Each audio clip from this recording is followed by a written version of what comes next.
Hi guys, welcome back to my channel. I just took the most massive dump in this bathroom. I wish you guys would. I'm just kidding. Real talk though, it's kind of hard to have a consistent poop schedule when you're traveling. Anyways, I didn't capture any footage before my flight because it's my first time vlogging in public, so just bear with me. We had a 3-hour layover in Taiwan, which honestly, kind of the best airport to be at because the food was delicious and affordable. I was traveling with a friend and my sister. I am the bearer of the coins. We already flew like 14-ish hours, so I desperately needed some caffeine, but for some reason, this damn machine was rejecting our coins. We were definitely struggling there for a bit, but it was fine. I eventually got my green tea and I chugged that shit like a frat bro shotgunning a beer. We walked around a bit, browsed the cute duty-free items. They had some really cool things, but I didn't want to spend my money just yet. Also, the cigarettes are horrifying. Apparently, Taiwan law requires picture warnings to cover 35% of the packaging, front and back. That shit was graphic! Needless to say, I didn't buy anything, and we got on the plane to get to our final destination, Hanoi. Let's fucking go! Also, I was so sick of the plane food. Like, you could not catch me documenting that stuff unless I was like sitting in first class, because they have caviar and, you know, champagne. Not that the airline we flew was bad or anything, don't get me wrong. EVA Airlines is kinda goated.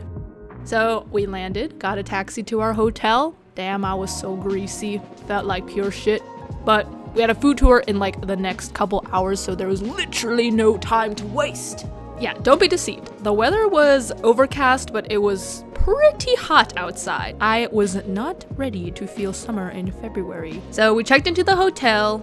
And the employees, they were so friendly and accommodating. The room was pretty simple. We were only staying there for 2 nights. Immediately, we hit the streets after changing into some fresh clothes because there was no way I was going out in an oversized sweater. First thing we ate was... Loved it. It was savory, tangy, crunchy, an elite combination. Second was some bánh gối, bánh tôm Hồ Tây, and that rice paper roll, which I forgot the name of. But also, can we talk about how awesome it is just hanging outside on the sidewalk on the little plastic stools? It's so casual and convenient. Third stop was bún chả. Everything so far was so delicious. God damn! You had to dip the noodles in the sauce with the grilled pork. It was nothing I've ever had before. Simply immaculate. Last stop was dessert, and at this point, I was so full. Really couldn't imagine myself eating dinner. But you know I had to check out that rooftop bar on the hotel and get litty titty! And guys, I shit you not, these 2 bartenders were engineering the most tastiest concoctions to grace this planet. Can't fail to mention that they also took our song suggestions and blasted this song. And on top of that, they gave us a drink that wasn't on the menu and 6 shots for free! Shout out to my Mina Hotel bartenders! I'll miss you, bros. Not shown, I took a fat nap right after this because me got drunky and jet lag hit me like a truckie. But deep down inside, I knew I couldn't end the day just yet because there was more food to eat and sights to see because we had a friend in Hanoi and her mom paid for our dinner. She's so sweet. And then we got dessert. I got a I got a coconut popsicle because it was made with coconut milk and I didn't have a lactate on me at the time. Also, consuming dairy gives me acne and I don't really want that happening to me because I was already eating good. Afterwards, we took a nice little stroll around the lake and honestly, it was so peaceful and awesome, just enjoying the sights. And then we decided to walk back to the hotel through the old quarter beer street because it was actually the quickest way to get back. Even though the day I filmed this was kind of empty, you can still see tourists getting dragged left and right into bars or like restaurants from servers, which happened to me on multiple occasions. And then they would say like "Annyeonghaseyo," and I'm like, I'm not fucking Korean, god damn it. Well, they didn't actually successfully get me to buy anything or sit down in their business. I had tunnel vision to get the fuck back to the hotel room because by this point I was hella exhausted and I needed this day to end immediately. I'm not Korean. Next day we woke up and the objective was to get breakfast and maybe some caffeine in my system because it was so early. Like, I could not remember the last time I got up before 8 a.m. willingly. I could not get a full night's rest because jet lag is a stinky, rancid bitch. I found this super cute cafe that was a 15-minute walk from our hotel. It looked really pretty on Google reviews, so we went. Oh yeah, I didn't forget to bring my dairy relief pills this time, okay? Got myself a little mango smoothie. It was pretty sweet. 2.5 out of 5. And then I got a vegetarian banh mi. And my sister got some spring rolls. Here I am introspectively discussing what constitutes as the perfect banh mi. And I will have to say, this one was definitely lacking. And before you say, it's because you got a veggie one. No, shut the fuck up. Some of the best banh mi's I've had were veggie ones. The bread to filling ratio was simply just off. Like, there wasn't enough ingredients inside the bread. 2 out of 5. After we finished, we went to the Ho Chi Minh Mausoleum, but it was closed. So we just started walking around the area a while. And oh my god, look at these streets. They're chaos and notoriously known to be scary. But I kind of had fun crossing them. Kind of felt powerful. Like, I put a lot of trust into the locals because they all look so serious and they just know what they're doing, you know? Anyways, nearby there was a Taoist temple, so we checked it out and it was beautiful. Fun fact, apparently this temple was established in the 11th century, one of 4 sacred temples, each facing 4 directions to protect the capital from evil spirits. And this statue is the 2nd biggest bronze statue in Vietnam. Okay, and then our friend's mom took us on a quick drive around Westlake so we could see more of the area quicker, and then we visited another temple near the restaurant we were going to later. Since we came around a couple weeks after Tet, there were still quite a few people visiting the pagodas and burning incense to wish good blessings for the new year. This area literally was just back to back selling a bunch of offerings for the temple. Everything was so colorful and shiny. Oh my god, also ran into this cute kitten in a box. Was highly considering taking it home with me, even though I already have 2 cats. I feel like owning 3 cats would be like the perfect amount. I mean, if I win a lottery, I'd probably just own like a cat sanctuary. PETA, don't interact with this video or with me, thank you. Like, for real, I'm eating snails and shrimp and showing you caged birds. Anyways, those snails, they were steamed with chilies and lime leaves, and you dip them in the fish sauce. So good. Yes, afterwards, we went to our 3rd temple of the day because I need all the luck I can get if I want to win the lottery, you know what I'm saying? So embarrassing. My friend and sister had to cover themselves up because they're disgusting sluts. Can't believe I know them. I feel like I've been talking non-stop so far, so I'm just gonna take a little water break. Oh shit, yeah, that was my first time trying egg coffee. No, I had to try it at least once. Though, I actually got an egg matcha because I'm pretty sensitive to caffeine. And I know Vietnamese coffee is like not to be taken lightly. Here we are sneaking into the train street. I was not aware that there was a crackdown on the cafes and shops, but it's still possible to get in with the help of, you know, locals, which is what we did. And as you can see, there were still quite a few tourists taking pictures and hanging out in the shops. Either way, we still had to be careful because there were cops like occasionally patrolling the area and they started like shooing people out. Not shown, but we went back to the hotel to hang out on the Sky Bar and we got some more free shots.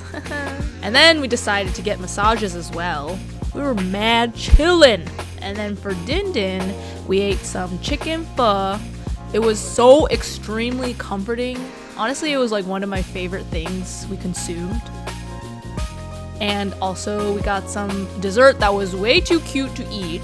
And that concluded our day too. This is when the trip completely went downhill. JK, but also not really, because we kind of almost did die this day. It all started out with Bun Ryu for breakfast at way too early. I think it was like 7. And then we headed out on a fancy schmancy bus to Ha Long Bay. which was around 4 hours long. Overall, it didn't even feel that long because there was like a lot of interesting landscapes to admire outside, and those seats were extra comfy.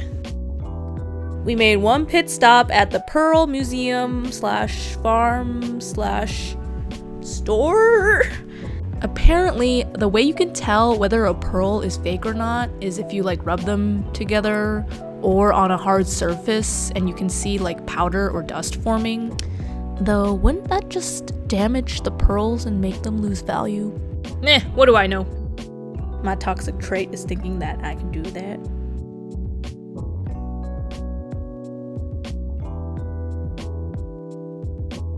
So we arrived at Diamond Luxury Hotel.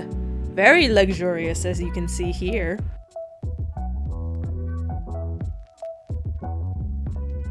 Here's our room. We thought our friend was coming to stay with us for the weekend, so we got a bigger room, but she actually couldn't make it. Sad. Look at that view! You can see the beautiful bay and the mountains in the distance. So excited! Oh, what? Look at this! What the hell? Sexy bathroom! I don't know about that. That's a little Look at scary. shit. Now, you may be wondering, why is it nighttime all of a sudden? Well, I'll tell you. After we settled into the hotel a bit, we decided to go on a hike that led to a panoramic view of the bay. Sounds lovely, right? Wrong!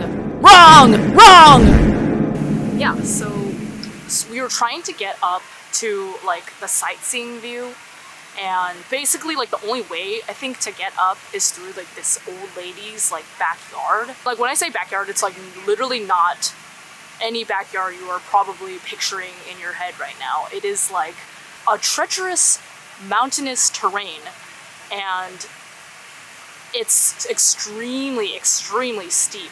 There's like vines and like pointy rocks and like, you know, just like mud because it was raining the other day.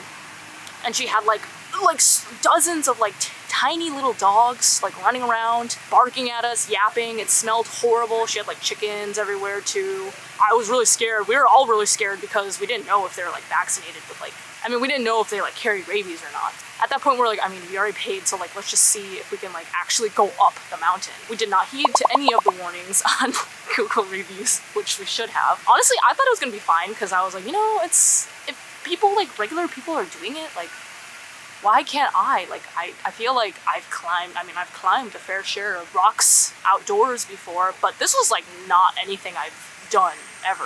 There was like this ladder that was like very flimsy, and we had to get up there, and by that point we were way too scared to like make it any further, so we just kind of like stood there for like 10 minutes like debating whether or not we should like continue upwards. And I don't know if we like climbed it wrong, but I think there was like a set of stairs that were like on the left side that we were actually supposed to take instead of literally like pulling ourselves up with the vines. And it was really scary because we were slipping and like falling, and we got dog poop on our tights and our shoes. Oh my god, it smelled so fucking bad, dude. I mean, we're alive now. It's fine. It's a good time.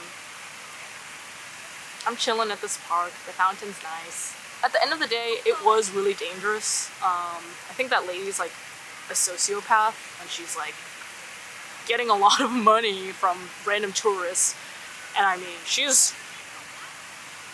if something happens to them, she's not liable. Like, it doesn't really matter. And then for dinner, we got some seafood chow because we needed something to soothe our souls. I was still traumatized as I was telling that story, if you couldn't tell. Yeah, that was pretty much our whole day. Took a night stroll around the area after a bit. The mountains kind of looked ominous in the dark. Something was on fire over there. Extremely cursed day. Another beautiful day in Halong Bay. Because of our little incident the day before, we decided to go on a guided tour booked through our hotel because we didn't want to take any chances elsewhere. Weird looking ass Doraemon cake. Kinda wanted to eat it. I bought some ginger tea because I was scared I was going to get seasick and I took a Dramamine as an extra precaution. It was the drowsy kind, so I had to fight off sleep for part of the tour. But the ride was so smooth, it didn't even feel like we were on water, which I should have put 2 and 2 together because it's a bay, you know, like less waves and wind. Duh. Someone failed their environmental science class. Not really though, okay, I passed that class with flying colors. Yeah, so we wanted those seats, so we told this older couple to fucking beat it. And then we were off! It was pretty foggy, and there was some misty rain, which was kind of a bummer, but it was still really beautiful regardless. Here, I'll shut up for a bit so you can enjoy the sights along with some of my shitty camera work.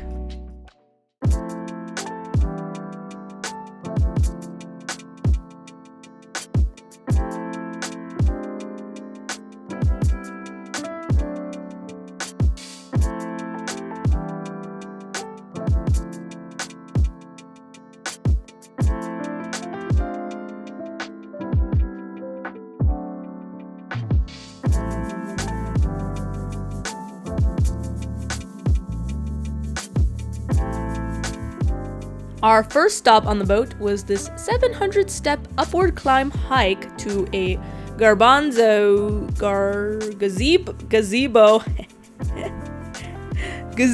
lookout. It was pretty tiring. It was also packed with people climbing it at the same time, which was unfortunate. And then when we got to the top, it was also crowded. Surprise, surprise, haha.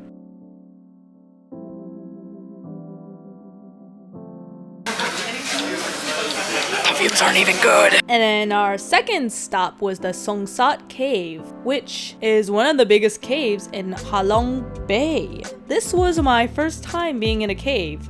I thought it'd be way scarier, but goddamn, it was glorious! Okay, well, the ceiling kind of looked gross. Ugh. Apparently they look like that because this cave used to be submerged underwater, so the waves would carve out like those divots. The tour guide said that's a finger, nothing else. Get your disgusting mind out of the gutter! And now, a poem from ChatGPT about Songsat Cave. Stalagmites and stalactites deep in the caves. A sight to behold, a wonder that saves. The beauty of nature, a marvel of art, illuminated by crystal and quartz. The stalagmites reach up to the sky like a beacon of hope. They will never die. Their forms so unique and majestic too. They stand like sentinels watching over you. The stalactites hang from the roof above like icicles dripping with love. Stalagmites and stalactites in the dark abyss, a reminder of nature's eternal bliss. So take some time to explore these wonders today and be amazed at what lies beneath the cave. Thank you. Thank you. Thank you. You're too much. Thank you. Thank you. Thank you. Right when I escaped the cave, I was greeted by a monkey. Never thought I'd stand so close to one. It was cute until it started hissing. Haha. I think that little boy next to me was showing his teeth. After that, we got back on the boat to eat lunch, which was not filmed because I was ravenous and I forgot to take my camera out. Sue me, okay? Carrying on, we got a choice to either go kayaking or to chill on the bamboo boat, which you can already guess I did not kayak because I wanted to film and avoid dropping my camera into the water. Monkey. Monkey family. Oh yeah, and a screaming baby on the boat. Our last stop was the beach. Felt a little too cold to be swimming in the water, but I don't know, some people were doing it and you know, I'm not one to judge. Personally, I just didn't want to be sopping wet on the boat ride back to the mainland. And thus concludes day 4. Okay, we did eat dinner, but not, you know, in the video. There's no video, only a picture here. Enjoy! Our last full day in Vietnam, I decided I wanted to look a little nicer, so I put on some light makeup. I basically just used a powder foundation to cover up my eye circles and acne scars. Then I put on some eyeliner, which I kept messing up, and then I fill in my brows. Super simple. Didn't want to complicate it because it was probably gonna get ruined because it was freaking hot outside. And then we hit the road again. This time I got to sit shotgun, but this bus was definitely not as fancy as the first one we went on. And my man's was a speed demon. I was definitely fearing for my life because we got back to Hanoi in like 2 hours flat. He wasted no time. Didn't even make any pit stops. If you had to pee, get fucked, I guess. Here was our last hotel. They upgraded our room because we told them that it was our last day. The service here is impeccable, simply unmatched.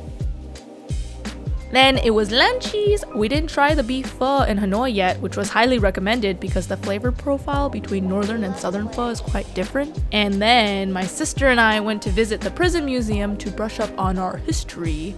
And no, I didn't take any videos because it seemed inappropriate. And then we went to this really cool cafe bar, which was also connected to a studio in the back where people were dancing and doing photo shoots. I don't know, there was just like a bunch of things. There's also a clothing store, but it wasn't open that day. And then we got some yummy drinks, and we won 3 free cigarettes, which, I mean, I don't smoke, so I didn't use it. Yes. And then when we left, we started chasing the sunset against the lake because look at it! It was beautiful, and it felt like a perfect ending to a movie or something. It was around this time I started regretting not staying an extra day or two because those 5 days flew by so quickly.